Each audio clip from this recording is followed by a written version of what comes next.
sucesso financeiro tem pouco a ver com a sua inteligência e muito a ver com o seu comportamento.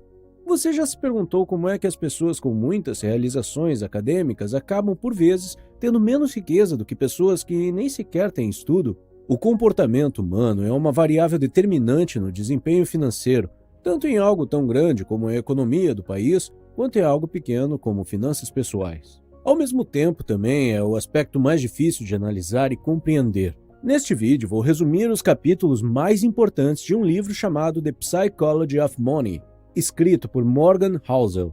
Capítulo 1. Ninguém é louco. A ideia que temos sobre como o mundo e o dinheiro funcionam tem pouco a ver com o que realmente acontece e muito a ver com o que acreditamos. E o que acreditamos sobre a maneira como o mundo funciona é altamente influenciado por nossas experiências pessoais. As nossas experiências pessoais, por sua vez, dependem de nosso contexto imediato. Por exemplo, é muito provável que uma pessoa que vive em um país com crise inflacionária tenha tido experiências negativas com a poupança e, portanto, tenha necessidade de gastar tudo o que ganha no menor tempo possível. No entanto, alguém que mora em um país com moeda estável pensa de maneira diferente sobre a ideia de economizar e tem uma visão mais otimista sobre ela. É assim que duas pessoas igualmente inteligentes podem diferir sobre como economizar e investir dinheiro para multiplicar suas riquezas.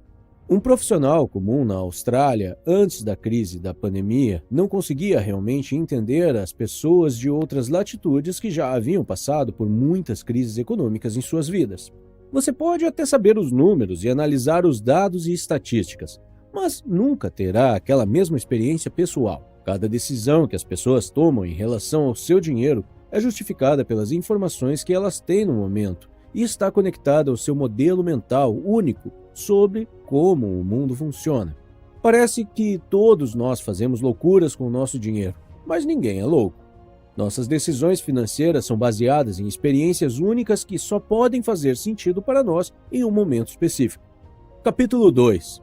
Sorte e risco. Se você entrevistar empresários de sucesso para perguntar sobre seu sucesso, eles certamente falarão sobre trabalho árduo e muito sacrifício. É assim que explicariam o sucesso que obtiveram. Embora isso seja verdade para eles, o outro lado da moeda é que existem variáveis incalculáveis e invisíveis que podem ser decisivas: sorte e risco. Os resultados que você obterá em sua vida serão governados por forças que estão além do seu esforço individual. Não me entenda mal, isso não significa que você não deva tentar. Significa apenas que o esforço não é o único ingrediente para o sucesso. Por exemplo, muitas pessoas falam sobre o sucesso empresarial e a inovação de Bill Gates. Há quem use como exemplo a ser seguido. Mas Bill Gates estudou em Lakeside, uma escola particular de elite em Seattle. Esta era a única escola com um computador na década de 60, o Teletype 33. Isso influenciou muito os interesses de Bill Gates por computação. Ele até obteve licença das aulas de matemática para poder seguir seu interesse por ciência da computação. O próprio Bill Gates admitiu que se não tivesse tido a oportunidade de estudar em uma escola de informática como a Lakeside, a Microsoft não existiria. Gates não era o único aluno brilhante na escola. Com ele estavam Paul Allen e Kent Evans. Eram amigos. Qualquer um pensaria que todos os três estavam destinados ao sucesso, mas Kent Evans morreu prematuramente em um acidente antes de se formar. Como você pode ver, existiam eventos determinantes no destino desses amigos que não estavam sob seu controle. Vemos os resultados, mas não vemos a complexidade por trás disso. É isso também que acontece quando falamos sobre risco. Não conseguimos medir os riscos que os grandes investidores assumiram.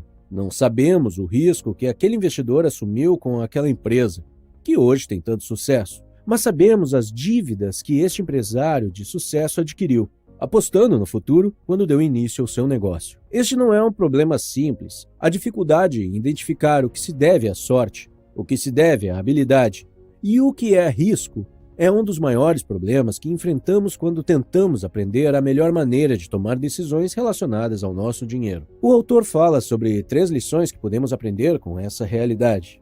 1. Nem todo sucesso se deve ao trabalho árduo e nem todo fracasso se deve à preguiça. Tenha isso em mente ao julgar os outros e ao julgar a si mesmo. 2. Não olhe para casos excepcionais ou exemplos extremos. Quanto mais excepcional o resultado, menos aplicável ele é. pois é muito provável que resultados extremos tenham sido influenciados por situações extremas de sorte ou risco. 3. Nada é tão bom ou tão ruim quanto parece. Assumir o papel que a sorte e o risco desempenham nos resultados que obtemos nos ajudará a perdoar a nós mesmos e deixar espaço para continuar tentando até que o jogo esteja a nosso favor. Capítulo 3. Nunca é o suficiente, quando os riscos fazem loucuras. Muitas pessoas querem ficar ricas, mas isso é muito abstrato. Quão rico você quer se tornar? Quanto é o suficiente? Houve uma festa na ilha de Shelter, organizada por um bilionário que contou com a presença de 2 escritores, Kurt Vonnegut e Joseph Heller. Vonnegut comentou que aquele bilionário ganhava mais dinheiro em um único dia do que tudo que Heller já tinha ganhado com seus livros na vida. Mas Heller respondeu: sim, mas tenho algo que ele nunca terá: o suficiente. Existe um perigo em nunca ter o suficiente. As pessoas podem ter tudo, riqueza, propriedades que valem muito dinheiro, poder, mas também podem se arriscar e jogar tudo fora porque querem mais. O autor conta a história de Rajat Gupta, que ficou órfão durante sua adolescência, mas anos depois obteria um MBA em Harvard e se tornaria CEO da McKinsey & Company em 2008, o qual de sua fortuna era $100 milhões. Mas Gupta queria mais e provou isso. Em 2008, durante a crise da Goldman Sachs, Warren Buffett decidiu investir $5 bilhões no banco para ajudá-lo a sobreviver. Como Gupta era membro do conselho de diretores da Goldman Sachs, ele obteve essa informação antes do público. Então, ele decidiu concordar secretamente em comprar ações da Goldman Sachs antes que elas subissem por causa do investimento de Buffett. Gupta foi preso por negociação com informações privilegiadas. Foi assim que ele arruinou sua reputação e sua carreira, motivado pela ganância de nunca ter o suficiente. Neste capítulo, o autor deixa algumas lições importantes. 1. A habilidade financeira mais difícil é fazer com que sua meta pare de se distanciar de você cada vez que você a atinge. A meta é aumentada cada vez mais quando o gosto por riqueza e poder aumenta mais rápido do que a satisfação. Esta é uma bandeira vermelha de alerta que você provavelmente está prestes a correr mais e mais riscos irracionalmente. A verdadeira felicidade está na satisfação de ter o suficiente, não na expectativa constante. 2. A comparação social é o problema. Comparar-se com os outros é uma tortura desnecessária que você deve evitar. Sempre haverá alguém obtendo melhores resultados do que você. Sempre haverá alguém num degrau mais alto da escada. Comparar-se a eles roubará sua alegria. Corra sua própria corrida. 3. Existem muitas coisas que não vale a pena arriscar, independente do ganho potencial. A reputação não tem preço. Liberdade e independência não tem preço. Família e amigos não tem preço. Ser amado por aqueles que você ama não tem preço. A felicidade não tem preço. Se quiser manter tudo isso, você precisará saber quando parar de correr riscos, que podem prejudicar todos esses aspectos valiosos da sua vida. Capítulo 4. Compostos confusos. Existem muitos livros sobre investimentos e muitos deles são ótimos, como os que falam sobre como Warren Buffett construiu sua fortuna com investimentos. Hoje, a fortuna de Buffett chega a $86,5 bilhões. Sem dúvida, um investidor fenomenal. Mas há algo que você não deve perder de vista. Buffett não é apenas um bom investidor. Ele tem sido um bom investidor desde que era apenas um menino. Foi dessa forma que mais de 90% dos seus ativos foram acumulados depois dos seus 50 anos de idade. A habilidade de Warren Buffett é investir, mas o seu segredo é o tempo. É assim que os juros compostos funcionam. A lição que o autor quer ensinar neste capítulo é que um bom investimento não significa necessariamente obter os retornos mais altos. Os retornos mais altos tendem a ser acertos únicos que não podem ser repetidos. Bons investimentos significam obter bons retornos que você possa manter e que possam ser repetidos por um período mais longo. É como Charlie Munger disse: a primeira regra dos juros compostos é nunca os interromper desnecessariamente. Capítulo 5. Ficar rico versus continuar rico. Muitos gurus financeiros falam sobre como ficar rico, o que tornou esse assunto chato para muitas pessoas. Mas há outra coisa que muitas vezes se perde de vista. Não se trata apenas de acumular uma certa quantidade de capital, mas de manter sua riqueza ao longo do tempo. O autor argumenta que só há uma maneira de permanecer rico, uma combinação de moderação e paranoia. Moderação significa usar seus recursos com sabedoria. Para ficar rico, você precisa assumir riscos, ser otimista quanto ao futuro e se tornar conhecido. Permanecer rico requer que você tenha humildade e que tenha medo de que seus ganhos sejam perdidos ou tirados de você. Juros compostos é como plantar uma árvore. Em 1 ano, você não terá muito progresso. Em 10 anos, você notará a diferença. E em 50, você terá criado algo extraordinário. Mas permanecer de pé todo esse tempo exige que você sobreviva aos altos e baixos imprevisíveis da vida que todos nós experimentamos ao longo do tempo. Capítulo 6. Você pode estar errado metade das vezes e ainda assim fazer fortuna. Neste capítulo, o autor conta a história de Hans Berggruen, que passou a ser admirado por sua perspicácia em investir em arte. Berggruen conseguiu acumular uma coleção de valiosas obras de arte. A realidade, no entanto, é que não foi pura visão, mas sim o fato de que Berggruen comprou grandes quantidades de obras de arte. E de todas elas, apenas uma pequena parte se tornou arte valiosa. Isso significa que Berggruen estava errado na maior parte do tempo. Mesmo assim, conseguiu acertar. Se você quiser se aventurar no mundo do empreendedorismo e do investimento, deve entender que muitas coisas no mundo obedecem ao princípio de Pareto, ou a regra 8/20. Investidores experientes e grandes empresas consideram que 100% de suas decisões de investimento, 80% irão falhar. Se você vira algo que alcançou resultados extraordinários ou que se tornou famoso e influente, deve entender que é um evento em milhares em 1 milhão. Este é o mercado de ações. A maioria irá falhar, alguns terão um bom desempenho e apenas poucos gerarão retornos espetaculares. De acordo com o autor, Warren Buffett admitiu que teve ações em mais de 400 empresas em sua vida, mas os ganhos mais significativos vieram de apenas 10 delas. Muitas grandes empresas entendem essa realidade da vida. Por exemplo, se você revisitar todas as séries que a Netflix já produziu, verá que apenas algumas delas obtiveram um sucesso significativo. Quando você percebe isso, pode aceitar que é normal que muitas coisas falhem ou deem errado. Capítulo 7. Liberdade. Neste capítulo, o autor conta como um dia quis se tornar banqueiro de investimentos, porque eles estavam ganhando muito dinheiro e ele pensou que seria feliz trabalhando nessa área. Quando ele conseguiu trabalhar como banqueiro de investimentos, ele percebeu desde o primeiro dia porque eles estavam ganhando muito dinheiro. Eles trabalhavam mais e por mais horas controladas do que qualquer ser humano poderia suportar. O autor conta que, embora naquele trabalho se sentisse importante e fosse bem pago, chegou um momento em que não tolerava mais ser escravo do patrão, sendo obrigado a trabalhar em cada segundo todo o seu dia. Isso fez com que aqueles fossem os dias mais miseráveis de sua vida. Ele não conseguiu trabalhar assim por mais de 1 mês. Trabalhar em algo que você adora durante horas que não pode controlar pode acabar se transformando em algo que você odeia. Não importa o quanto você ame sua atividade, se ela se transformar em algo que assume o controle do seu tempo, você vai acabar a odiando um dia.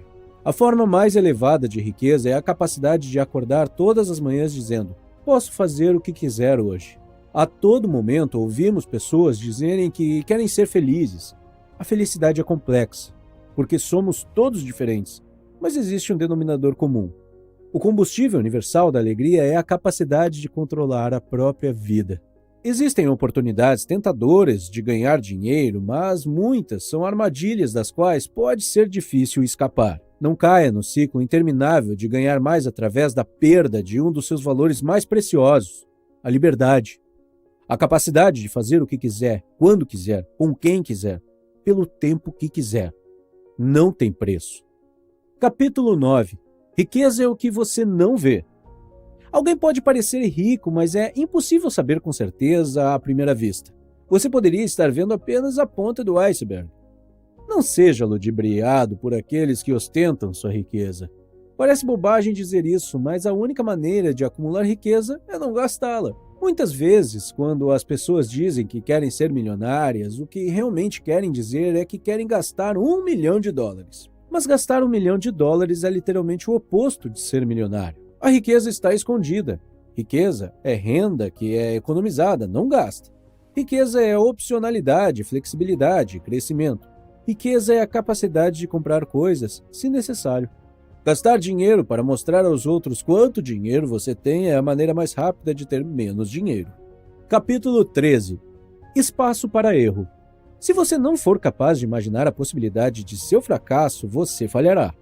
Isso porque o verdadeiro fracasso virá quando você não souber como enfrentar um contratempo no seu empreendedorismo e nos seus investimentos. Como você enfrenta a adversidade se nunca considerou a possibilidade de ela vir nem se preparou para ela? Colocar todos os seus ovos em uma cesta de investimentos significa correr risco demais ao apostar em apenas uma opção. Se você não expandir sua carteira de investimentos, não deixará margem para erros. Ou seja, você não estará preparado para um resultado adverso, e esse é o verdadeiro fracasso. Se algo pode quebrar, quebrará.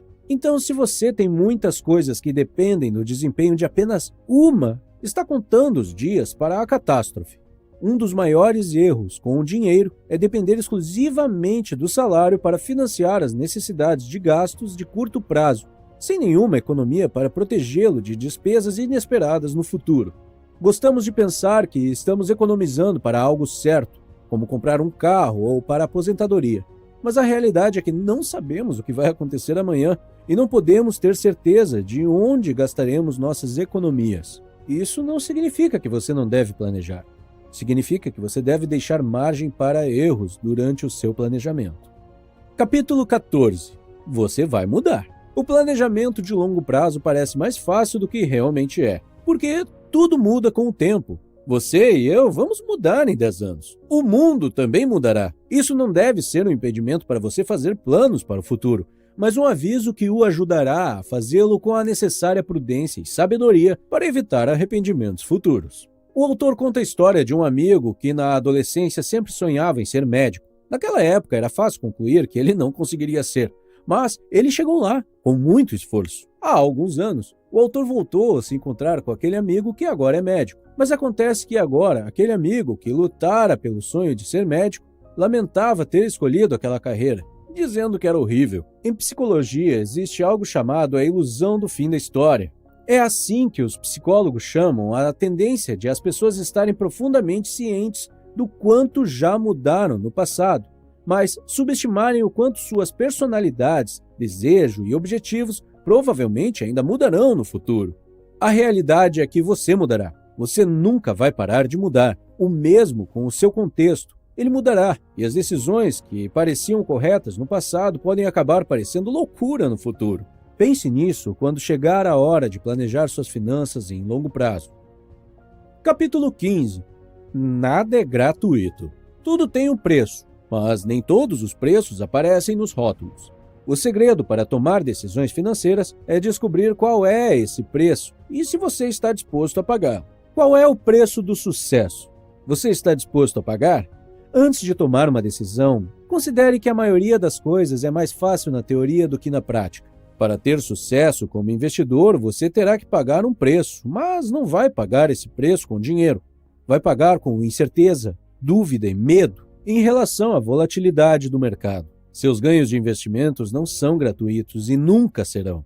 Volatilidade e incerteza são o custo de admissão e taxas que você pagará nesse mundo. O segredo é aceitá-los como parte do negócio e convencer a si mesmo de que esse preço vale a pena.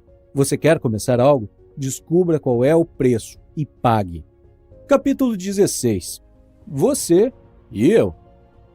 Você e eu temos planos diferentes, e nossos planos são projetados a partir da nossa visão de mundo, impulsionados por nossos próprios incentivos. Tome isso como um aviso ao decidir seguir os conselhos ou passos de outras pessoas. Na história, muitas bolhas financeiras ocorreram, causando danos incomensuráveis a riquezas de muitos investidores e arruinando famílias inteiras. Um denominador comum em todas as bolhas financeiras são os investidores inocentemente seguindo os sinais de outros investidores que estão jogando um jogo diferente e, inevitavelmente, caindo em uma armadilha. Investidores de longo prazo e investidores de curto prazo têm planos diferentes. Tenha cuidado com isso ao tomar decisões de investimento com base nos passos de outra pessoa. Sendo assim, o autor recomenda fazer todo o possível para identificar qual jogo você está jogando. Cada investidor deve escolher uma estratégia que tenha a melhor chance de atingir seus próprios objetivos. Capítulo 17. A sedução do pessimismo. Você notou que muitas pessoas parecem mostrar muito interesse nas trágicas mensagens dos profetas de desastres? É como se as pessoas gostassem de ouvir que o mundo está acabando. O pessimismo está na moda. Isso ocorre porque o pessimismo soa mais inteligente. O autor menciona a ocasião em que o The Wall Street Journal publicou um artigo escrito por um professor russo chamado Igor Panarin. O artigo parecia a sinopse de um filme de distopia, literalmente alertando que em 2010 os Estados Unidos da América estariam divididos. O Alasca ficaria sob o controle russo, a Califórnia se tornaria a República da Califórnia e estaria sob influência chinesa. E assim por diante, outras profecias apocalípticas. Incrivelmente, este artigo foi publicado na primeira página de um jornal de tanto prestígio. O pessimismo é natural e evolutivo, pois os organismos que tratam as ameaças como algo urgente têm maior probabilidade de sobreviver e se reproduzir. No entanto, o otimismo é a melhor aposta para a maioria das pessoas, porque o mundo sempre tendeu a melhorar para a maioria das pessoas na maior parte do tempo. A realidade é que a vontade de sobreviver e a busca pelo lucro levam as pessoas a buscar soluções em meio a adversidades. Em um contexto de necessidade, a inovação aparecerá, porque a necessidade é a mãe de todas as invenções. Imagine que você está no Japão, poucos dias depois do país ser destruído pela derrota da Segunda Guerra Mundial, e lê um artigo que diz que o Japão se tornará uma das principais economias do mundo. O que você pensaria? Talvez você acredite, ou talvez veja a ideia como um clichê otimista, mas se tornou realidade. O Japão conseguiu se recuperar e se tornar uma potência mundial depois de ter atingido o fundo do poço. Como você pode ver, mais cedo ou mais tarde, as soluções aparecerão como uma resposta das pessoas aos problemas e adversidades. Este é um dos motores mais importantes da recuperação econômica e é frequentemente ignorado pelos pessimistas. Sem otimismo, é impossível que as pessoas criem soluções para os problemas. Vamos ficando por aqui. Se você quiser ver mais resumos de livros sobre finanças, dê uma olhada na lista de reprodução que você vê na tela agora. Obrigado por assistir!